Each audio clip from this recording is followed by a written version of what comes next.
Dates in the Bible don't quite match the marriage certificate.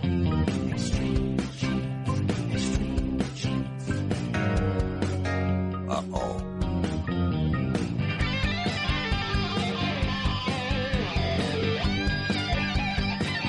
And welcome to the weekend, and welcome to America's family history show, Extreme Genes, and ExtremeGenes.com. It is Fisher here, your radio root sleuth, on the program where we shake your family tree and watch the nuts fall out. Great to have you along, Genies. We got a couple of great guests from the New England Historic Genealogical Society at AmericanAncestors.org today. It's an all NEHGS show today. First of all, coming up in about 10 minutes or so, Don LeClair is going to join us, and he's going to be talking about a great new database project that NEHGS has been doing with FamilySearch.org, and this is going to allow you to actually get into the applications for membership in the Mayflower Society, the Mayflower Descendants Society, and this can really help you find out if you have ancestry that was on the Mayflower. Then after Don, we got Melanie McComb joining us once again. She's going to talk about records on the railroad. And so many of us have ancestors who are tied with that. My wife's grandfather worked on the railroad, so I'm looking forward to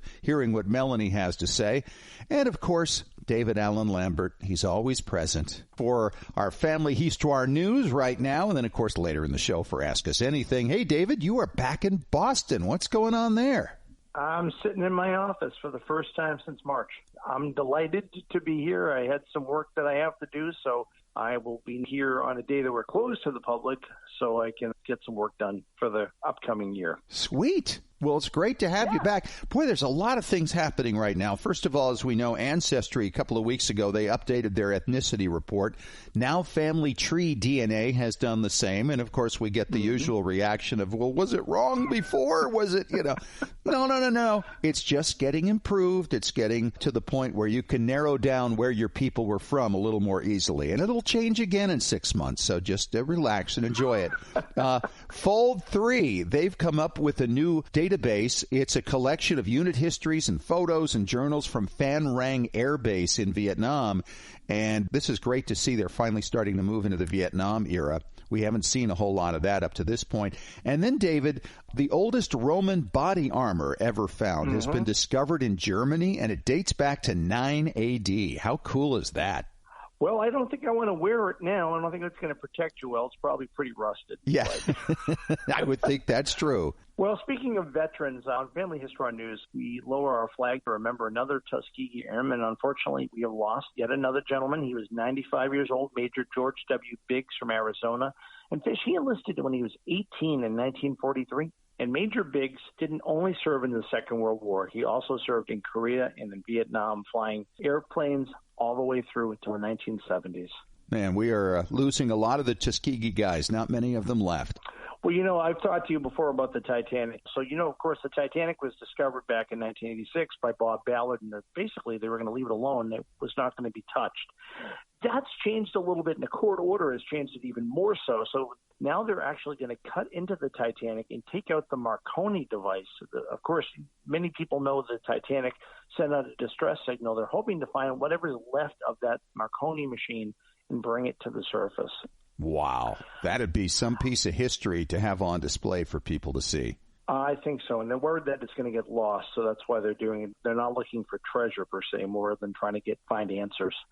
I'll tell you, the story on ExtremeGenes.com is amazing and also heart-wrenching. The newly discovered logbook of a slave ship, the Mary, that departed Africa in 1796 with 142 enslaved men, women, and children on board. Oh, and it's quite a log, too, and they get into the details about the brutal treatment of these people, and it was one of the officers underneath the captain that kept it, and it's considered a very rare journal that's out there. You can read all about it and find out where you can see it online at ExtremeGenes.com. I'll tell you, sibling rivalry can be a problem, but how about if you had 600 half-siblings? This is what's gone on because of the, extra work from a doctor in the 1940s who had a fertility clinic. This is a fertility clinic that was run by Dr. Mary Bart and her husband, Berthold Weisner. Well, Berthold was obviously quite involved in the company because these 600 people matched by DNA. Now, here's something to just think about for a second. If you have 600 children that are born in the 1940s that could be great-grandparents now, is Bertold Weisner the most prolific person who lived in the 20th century for descendants? You would have to think something like that, right? It has to be thousands of people that are descendants. Well, if you just attribute 2 children to each of the 600 children that he may have fathered, that's 1,200 grandchildren, and then you 3 children for each one of those grandchildren. 3, you got 3,600 great grandchildren, and then you add them all together, and you're somewhere close to 5,000, right? Yeah, it's unbelievable. But you just never know what you're going to find out on extremegenes.com, folks. So you can pick yourself off the floor and be thankful you don't have 600 relatives that you're taking car trips with right at the same time. Or getting together with at Christmas time in your kitchen. I mean, holy cow. And, you hear this story. This is not an uncommon theme, is it, Dave, when it comes to fertility clinics? It seems to be the way a lot of them did it back then. I'll tell you, you just never know what you're going to learn because of DNA. You never know what you're going to learn because of DNA. And obviously, this was never expected to be revealed, and now it has. And congratulations. It's a girl, it's a boy, it's a girl, it's a girl, it's a boy, it's a girl, it's a boy, boy, boy, girl, boy. And a girl and a boy. And a girl and a boy. Well, that's about all I have to shock people with from Family History News this week. Shock and inform and entertain, I suppose. If you're not a member of American Ancestors, please think about joining. It's our 175th anniversary this year, and you could save $20 by using the coupon code EXTREME on AmericanAncestors.org. Talk to you soon. All right, Dave, thanks. Yeah, you'll be back for Ask Us Anything later on in the show. And coming up next, once again from the New England Historic Genealogical Society, it's Don LeClair. And Don's going to talk about this amazing new database that takes all this information from applications for the Mayflower Descendants Society. How helpful is this? And it's been a big partnership with FamilySearch.org. He's coming up next in 3 minutes on Extreme Genes, America's Family History Show.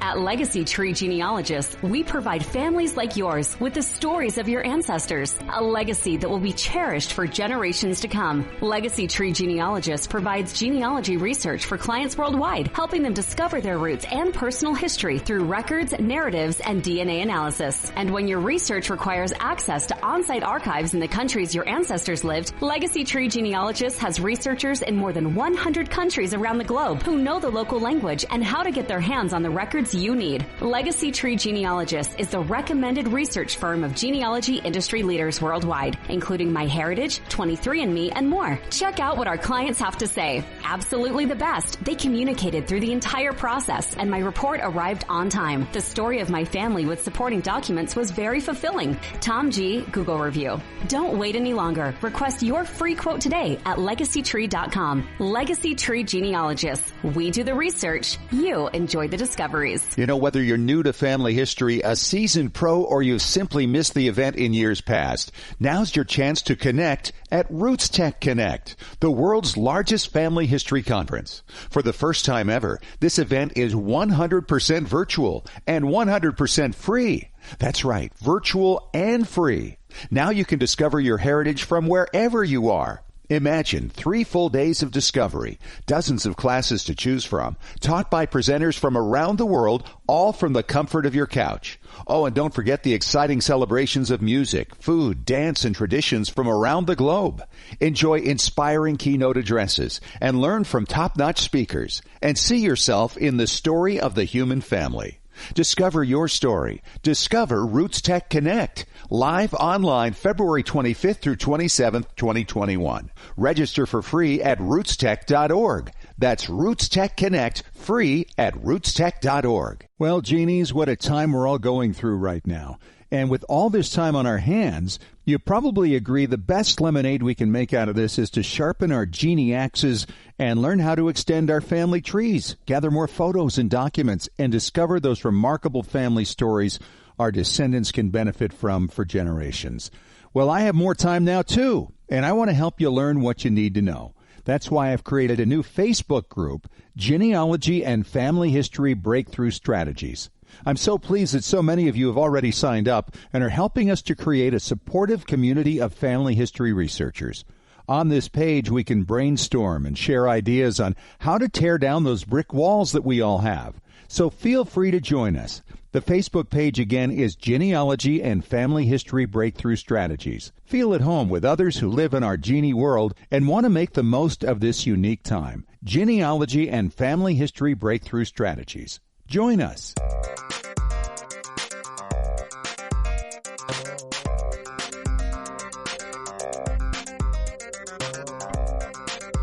Well, it's been 400 years since the Mayflower showed up on our shores, and who would have thought we're not having any celebrations this year? There's no parties, no gathering in Plymouth, but we are gathering all the applications and all kinds of data for you to discover if you are a Mayflower descendant. Hi, it's Fisher, and my guest today is from the New England Historic Genealogical Society and AmericanAncestors.org. He is Don LeClair, and Don is an Associate Director of Database Searches and Systems. And Don, it's great to have you on the show. You guys have an amazing project going here, and what a partnership of superstars.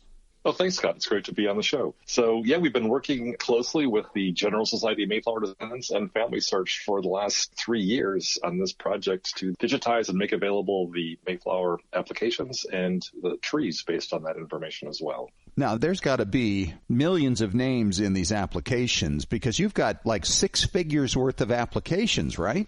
Yeah, there's a little over 100,000 applications that are out there. I think the pages of documentation that came with it is around 1.4 million. It's just unbelievably large. Wow. So as somebody described it, this is the most studied group of people on the planet Earth. And it's great to be able to free that information up and start making it more accessible for folks, especially in light of the 40th anniversary. It's funny you say that. I only discovered my connection to the Mayflower like 10 years ago. And so I read the story, and it was now my story, which was very exciting, very interesting, because I hadn't really examined it that closely. But now that I knew I was among the descendants, I'm looking at it, it was like, okay, 51 survivors in the winter. It was something like 51, 52, right? That's right. Yeah, but basically half the passengers didn't make it through that first winter. Yeah. So I'm living on a cul-de-sac, and I'm kind of counting how many people are in each household there. And there's like 10 houses. And I'm thinking, okay, it's just about 51, 52 people, almost exactly. If we took a picture of everybody on our street collected together, that's the number of people who survived the first winter, and not even all of them have descendants living today.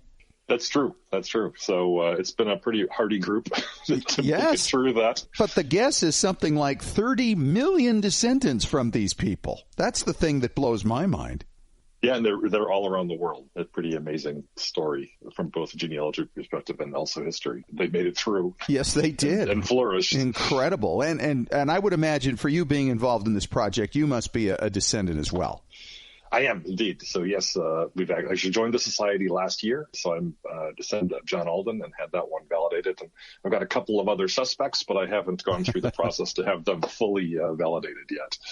Well, we should mention that the site to check out everything that American Ancestors has on the Mayflower, you go to mayflower.americanancestors.org. And you'll find all kinds of databases there. So if you're interested in finding out, number one, if you're a Mayflower descendant, or number two, joining the General Society, I mean, everything is right there. How many databases are there here, Don? We probably have at least a dozen on that page. I think that there's a variety of things that are really useful, especially when you get back into the colonial era. But I think the two most valuable databases is one called the Mayflower Family Fifth Generation Descendants. This one is based on the silver books and the fifth generation and their children. So it's really the fifth and sixth generation that are included. So if you're looking to tie yourself back to the Mayflower, you can use that database. And if you can get a tie in there, then you're in, as we would say, because you found your link.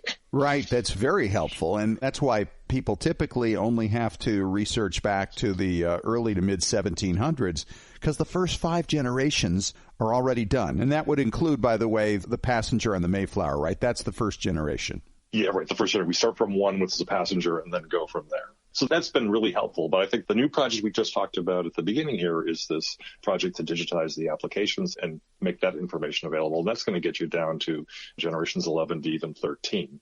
And there's also a link to that database, which is the General Society of Mayflower Descendants membership applications. And those are the ones where we're taking the full set of applications that have been sent into the Mayflower Society and building out trees and indexing those genealogy forms from the applications and putting that all online. And I imagine there's somebody out there thinking, wait a minute, I'm in the Mayflower Society. I sent in an application. Are you going to reveal my mother's maiden name, my full name, my birth date? What's the privacy situation here? How have you protected it? Yes, we're being really careful about privacy, and certainly we don't want to create any problems for anybody. So the rule we have is no one can be included in any of this if they were born after the year 1919. So the cutoff date is January 1st, 1920. And only people that were born before that or anybody mentioned on an application that was born after that, then we don't put that application up. But that's still a pretty healthy number of people that we can share the information on. Sure. You only really have to worry about it if you're 106, right? If you're 106, then maybe you have to be a little more careful. Yeah, I've got to be a little more careful there. And just let us know. We'll take your application down if you're 106 and you're up there. So have the different organizations taken on different portions of this project, and what can we get from each one? Yeah, sure. From the project side itself, we really built the information from two sources. One of those sources is the Mayflower Silver Books, and American Ancestors went through the process of extracting and indexing all of the information from the Silver Books. And then Family Search took the process of digitizing all of the applications and then indexing generations 6 and beyond from those applications. The reasoning being, rather than have us go through 100,000 applications and re-index those first 5 generations 100,000 times, it would be a lot more efficient to merge these two things together. So that's how we built it. So that's how we built the raw data. And then what we deliver is two different things that are both really valuable.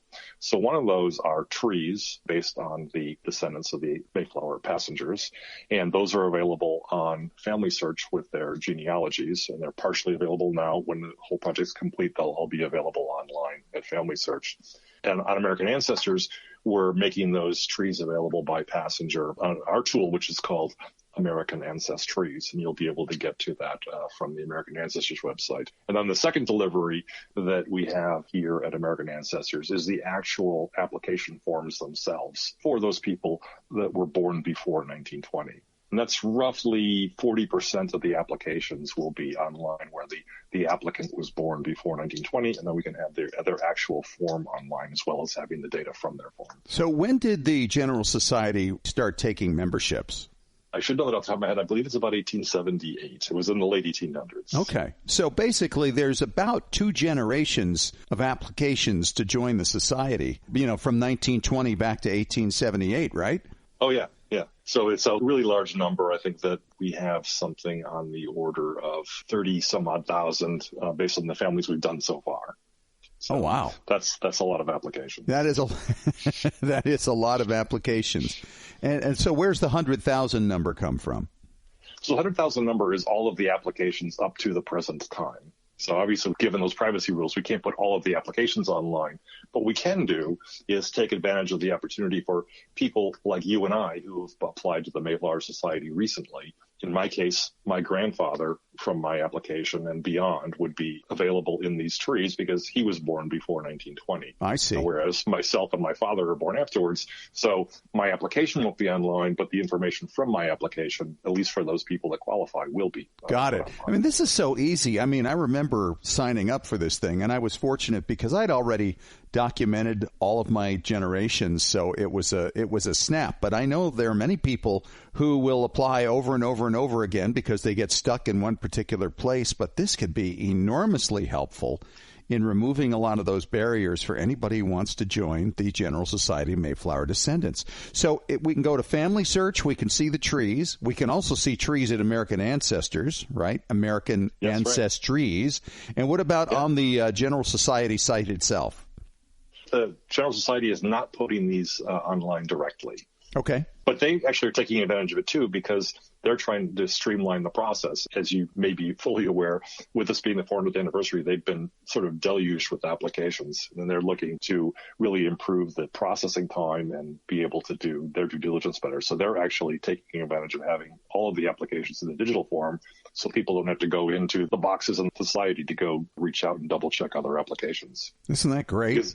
Because as you may know, you only have to prove your ancestry back to the closest descendant of somebody else's application. So like you were saying, if somebody else in the last few generations has already applied, you only have to document from yourself to that last person. So, sure, to like your great-grandfather or your grandmother or something like that. It'd be great. Well, this is an exciting project here, Don.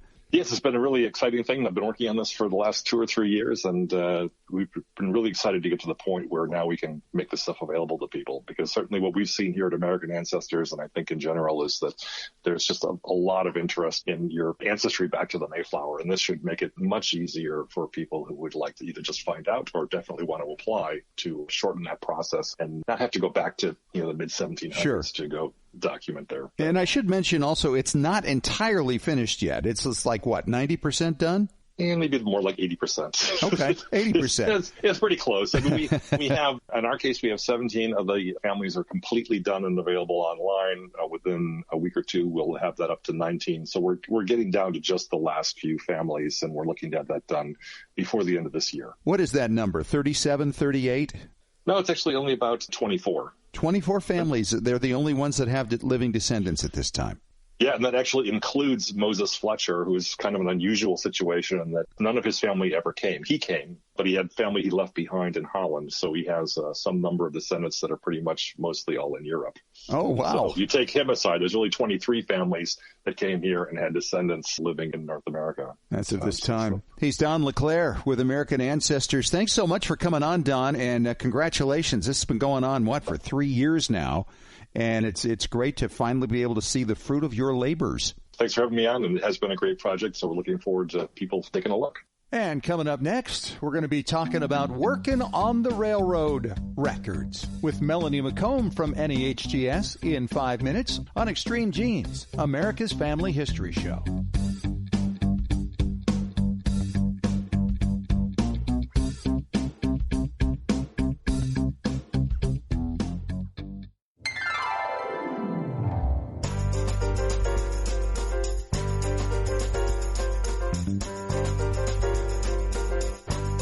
It is all NEHGS today, the New England Historic Genealogical Society and AmericanAncestors.org, one of our great partners. And on the line with me today for Extreme Genes is my good friend Melanie McComb. And Mel, you and I have been talking lately about the railroad records, because you've done a recent talk on this subject, and I think it's fascinating, especially for people with ancestry from the Midwest, maybe even live there now. There are a lot of people who worked on the railroad, and where are those records? And that's a great question. And so it depends. It depends on which line you're looking into. But for the most part, a lot of the different lines, especially in the Midwest, are coming online on sites like Ancestry or on Family Search, or they might even be at a local archives or even a railroad historical society. Some of those actually exist for some of the lines that are still out there. So you might even have more of an archivist that's very familiar with that railroad, which can be really helpful to see what other records are out there. You know, I think this is one of those occupations where all kinds of stories come down the line, right? My dad had a first cousin who was decapitated. He was in between two cars, uncoupling them, I guess, manually, and then he peeked around the side just at the wrong moment as another train came by. It was just awful. He was only in his 40s back in the 1940s. Then my wife's grandfather worked for the Pennsylvania Railroad, said he never missed a day of work in 45 years. And so, you know, the stories of the railroad, they just go on and on. They do. You're right. And unfortunately, sometimes they lead to those grisly deaths where you really start to find out what actually happened to them. But you're right. I think you have to understand a lot of the railroad history about how dangerous it really was until they really put more automation in place, putting up all the signals, even just the automatic air brakes. That was a big patent just to make sure that the trains would actually stop in time so that they wouldn't just kind of ram into another train or a car. I was actually in a train wreck back when I was 18 years old. And it was the same thing you're talking about. The engineer missed a signal. He was distracted by something. And as we came into the station, he was only going like 15 miles an hour, but another train was stopped there. And having missed the signal, he tried to stop it. But as you know, you can't slow down a train. And even No, you can't. And then you absorb the energy of also the other train. So so you're going a lot faster than that 15 miles per hour. It makes you think of the math problems we used to solve back in the day. The momentum, that's right. And so this train plowed into the back of this other train, killed a guy. There were 40 some odd hospitalizations, 105 people injured. I was thrown over the top of the seat that the guy in front of me was sitting in. And there were some kids sitting across from me, and one went flying into the other because they had arranged the seats so they were facing each other. It was a real disaster. This was in Mount Vernon, New York in 1973. But you never forget anything like that, and I've still found online various photographs of it and accounts of it and the inquiry of what happened. And, I still remember that day. It was amazing. And you're right, those days we always remember, like even at the local train station near me, they have a little plaque made up for when they had a train crash. They're always commemorating who was lost in that. It's just usually it's a huge tragedy whenever those happen. It's never really just one or two people was hurt. It's awful. So what got you into researching the railroad sources? I started digging more into some of my ancestors and my cousins and just trying to understand more about what their occupation was like. I felt that there's a lot more that we can explore when we dig into specific occupations. So I'm hoping that over time I'll have almost like a series of different occupations that we'll look into. So like maybe like the fire department, police or something. I feel like that adds another element to your ancestor's story because you're finding out what it was like at that time. And there's more records that do survive. It's just a matter of finding out where they are and getting access to them. Well, if you consider we sleep 8 hours a day on average, and that would mean 56 hours a week, right? We're in bed. And that only leaves another, 112 hours. And at least 40 of them are involved working. Who knows how much time commuting and that type of thing. It's a big part of anybody's life story is what they did and how they did it. Yeah, and depending on your family member, if they had a job, they might have been doing that job for life. So, they picked a career and then they stuck with it and then they hopefully got their pension at the end. Which brings me to a good segue here because railroad employees could apply for pension benefits, especially when we get into after the 1930s, when we actually have a national retirement board pension that was put in place, where former employees could, after a certain number of years of service, apply for their pension. And this would be in lieu of getting a Social Security benefit. It's funny you mention that because my wife's grandfather, as an old man, he thought he was rich because he had this retirement. And this was just something that wasn't available in his parents' generation. That's right. Maybe they would see some benefits if they were with a railroad fraternity organization. They would usually provide things like insurance, et cetera. But you're right. I mean, the pension was not always a guarantee prior to that. So you had to really save up your wages. These retirement board records really give you really good insight into them. And some of the ones I found, they really talk a lot more about the family, who they married, including all their marriages, all their children. So you really start to open up a lot of the genealogy portion of it in what we would think would be a pretty typical record set for just getting paid out for retirement. And those are on Ancestry and Family Search? There's an Ancestry index that you can search to see if your railroad family member is in there, and then the records can be obtained from the National Archives in Atlanta when they reopen. Ah, yes, when they reopen. What other kind of records are out there? Really depending on the railroad line, there could be employee personnel files. Sometimes there could be multiple pages of someone's file talking about their history on the railroad, including what promotions they had, if they had any demerits issued in case they maybe forgot to do something like clean something on the railroad or file some paperwork. Also wage increases. Some of these might only be like abstracts too. So you might get like a summary of information saying, okay, they've worked for like the copper shop. I had an example in my lecture where the guy was only in there for under a year and then he was laid off. But it gave you an idea that, okay, in that year, this is what he was doing at the time and here was what he was getting paid and the name of the railroad he worked for. That's incredible. Now, where do you obtain those? So you can find those on Ancestry and Family Search. Usually you can just go into the catalog and search on railroad to see what exists.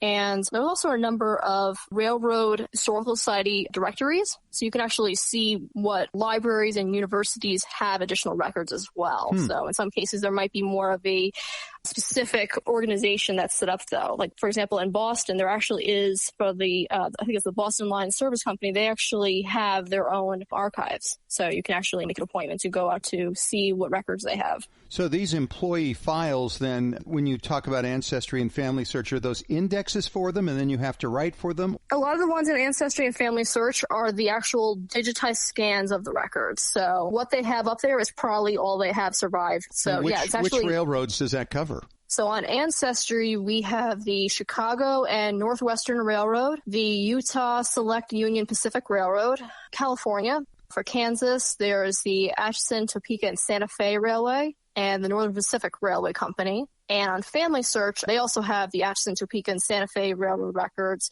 Ancestry goes out to 1935. Family Search goes out to 1950. And they also have the Southern Pacific Railroad employee record cards. Wow. And what about the Pennsylvania Railroad? So a lot of the Pennsylvania Railroad records can be found at the Pennsylvania State Archives. And so they have records that go back, looks like more like 20th century records, I would say, but they actually have quite a large collection of the enrollment cards that were involved, in addition to other collections on microfilm related to the railroad. So it sounds like really there are records all over the place, as you say, and it sounds like a lot of detail potentially waiting for us. How fun is that?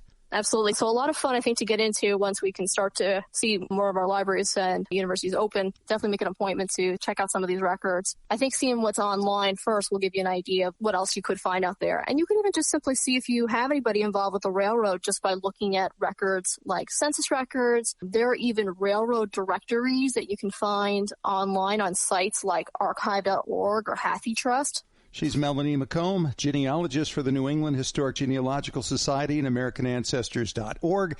Thank you much, Melanie, and we'll talk to you again soon. All right. Thank you for having me. And coming up next, David Allen Lambert returns for Ask Us Anything on Extreme Genes, America's Family History Show, in 3 minutes.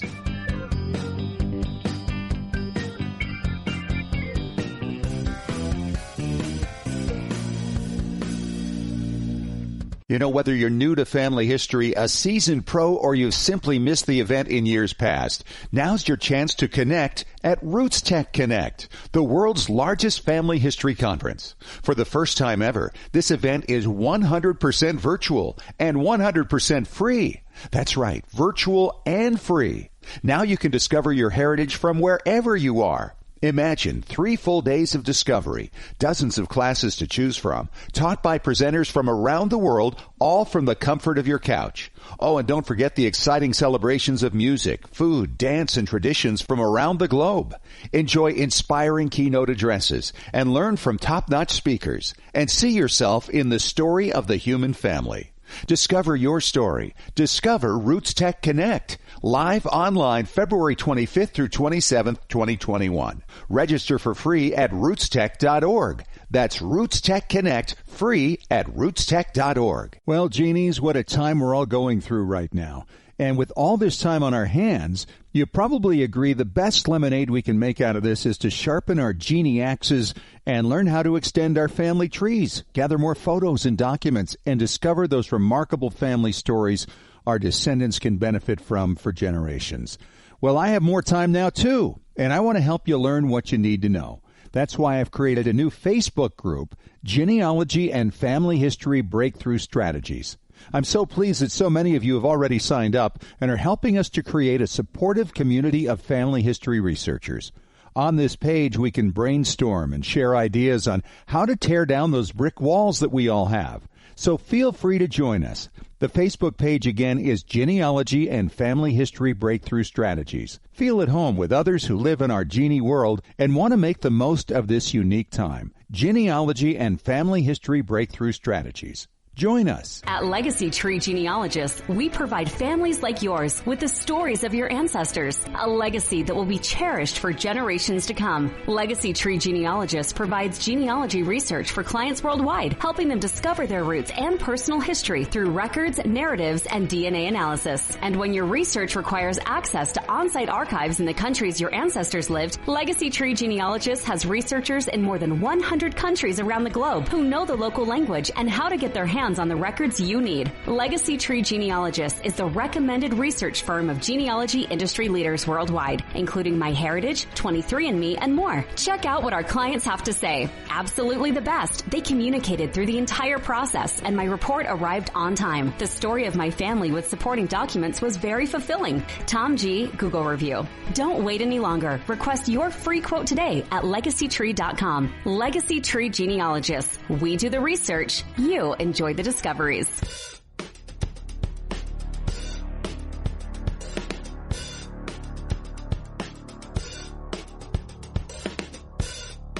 All right, back at it for Ask Us Anything on Extreme Genes, America's Family History Show. David Allen Lambert is with us from the New England Historic Genealogical Society and AmericanAncestors.org, the chief genealogist there.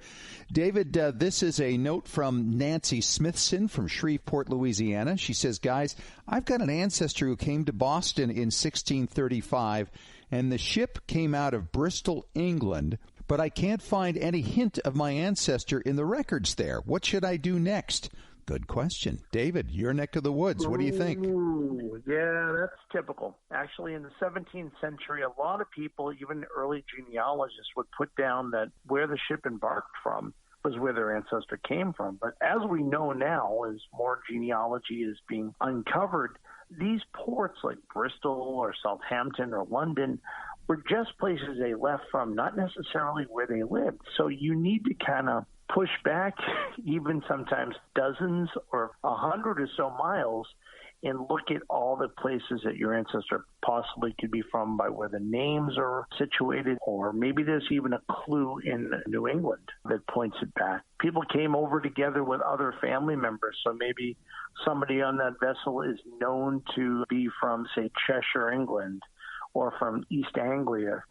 Some of the manifests for the vessels or the permission to embark, these records were compiled in the 19th century by John Camden Houghton.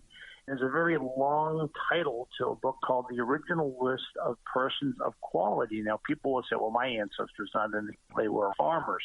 But then it goes on the title to continue, which is quite humorous, actually. Immigrants, religious exiles, political rebels, serving men sold for a term of years, apprentices, children stolen, maidens pressed, and others who went from Great Britain to the American plantation, 1600 to 1700. Wow. That's a long list. A mouthful. That's why they call it the original list of persons of quality and stop there. I should say ... But that book, obviously, you can Google search. You can find it on Happy Trust or archive.org and just peruse it yourself. There's not a lot of surviving 17th century manifests or embarkation list that you can turn to. So when you can find one, you know what port they're planning to embark from. It is a clue, maybe putting you into learning more about the people they come over with. So if your ancestor is John Smith, maybe the Thomas Crenmore that came over, his origins have been found because it's a less common name, and maybe they traveled together. A lot of people traveled with clergy when they were fleeing for religious freedom in the New World. So you can often find connections like that. There may be a servant they're paying the passage for, and that person's traceable. Found him on Family Search. You found the baptism for Zacchaeus Howard in 1608 or something like that. You know, Nancy, trying to get your ancestor across the pond is one of the more difficult things to do in genealogy. It takes a lot of work sometimes. The good news is that there are so many records now being gathered from churches throughout the British Isles and Northern and Western Europe that so many of these things can simply be found in databases now. Sometimes it's just a matter of trying to narrow down exactly which one of these people by the same name might be your person of that name. And what David's talking about of gathering people around them, kind of the fan method here, can be very useful in figuring out, okay, maybe this is the one that I'm trying to find, and then you can work on records across the pond. I totally agree with that. There is so much out there, but I like to use the analogy that genealogy is wet cement. We're always discovering new things, maybe the work that Bob Anderson did on the Great Migration, or it might be somebody that uncovers probate in England that gives a new clue of someone back in the New World. Always getting better. Thank you, Nancy, for the email. And, of course, I got another one coming up for you next when we return on Extreme Genes, America's Family History Show.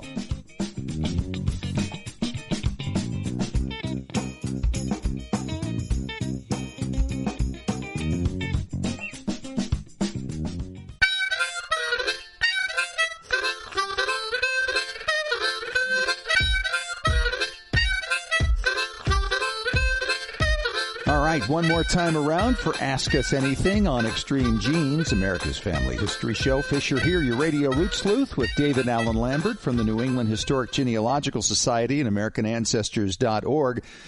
Dave, this question is from Reggie Whitman in Tacoma, Washington. And he says, Fish and Dave, I'm trying to identify my grandfather's parents who came to the Midwest on the orphan train. My ethnicity results suggest he may have been Scottish, but now the numbers are changing again. How does this help me? Reggie. Okay, let's just stop right there for a minute. First of all, I always like to tell people that the ethnicity results are basically the things that lure you into DNA research. And it's nice to know what your background is, and it can be a clue to where your ancestors came from, but it's not necessarily useful to you in identifying people unless you find that when you locate the identity of who you're looking for, they have nothing to do with Scottish ancestry. So that can help you in that way. But in terms of identifying people, the most important thing in your DNA results are your matches, and the most important tool, especially on Ancestry and really on all the major DNA sites, is shared matches or whatever the equivalent is on all the other sites. And that's true. Right? In fact, over the weekend, I had gone through and pulled out a batch of new matches that I had on Ancestry and actually discovered that one of the matches, well, actually four of them, may allude to the maiden name of a fourth great grandmother who I never knew who she was. And it gives a clue to where she came from in Dorset, England, who her parents are. So I've got a lot more digging to do, but it's not from paper this time. It's from a DNA clue. Yeah, DNA can do things that paper often can't, and at least lead you to a paper trail or confirm a paper trail. The DNA matches. I've run into so many people, Dave, and maybe you've had this experience too, that say, well, I don't have any matches. They didn't look beyond the ethnicity report because that was the thing that they initially were taking the test for, because that's what the advertisements ask you to do, right? So they look at the ethnicity, they don't notice the matches, they don't realize that this is so important. And I guess the best way to explain it is to say, if you can see who you match up to, it's kind of like attending a reunion of maybe a side of the family you're not even familiar with, and you come to realize, oh, okay, I know who these people are. Oh, and these people are matched to them and to me as well, so they must come from the same side of the family. And that's the significance of the matches. So, of course, there's so many ways to learn about genetic genealogy. This is how the criminals are being found. C.C. Moore and her group and so many other genetic genealogists right now solving cold cases. There's no reason you can't do the same. And, I'll tell you, there's just so much out there that you can do. And if you're lucky enough to have half-siblings, hopefully not 600 of them like we talked about in the show today. But for me, I have two half-sisters and I have a half-brother, both from my mom's side and my dad's side. So I can almost divide up and see what mom and dad gave me without having my parents alive to do their DNA. That's right. There's so many things you can do with this. So, Reggie, take a look at your matches and see what you can find there. If you've got an Ancestry DNA test, use through lines and start seeing what that reveals to you. Just play with it, and you'll be able to figure it out very easily, I'm sure. And, of course, if you have a question for Ask Us Anything, you can always email us at askusanything@extremegenes.com. David, great to talk to you again. Always a pleasure, my friend. Talk to you soon. And that's our show for this week. Hope you got a lot out of it. If there's any of it that you missed or you want to catch again, of course, listen to the podcast at extremegenes.com, iTunes, iHeartRadio, TuneIn Radio, Spotify. I mean, you name it, we're there. And if you haven't signed up for our weekly Genie newsletter yet, do that. You can catch a blog from me each week along with past and present shows and links to stories that you'll enjoy as a genealogist. Thanks for joining us, and remember, as far as everyone knows, we're a nice, normal family.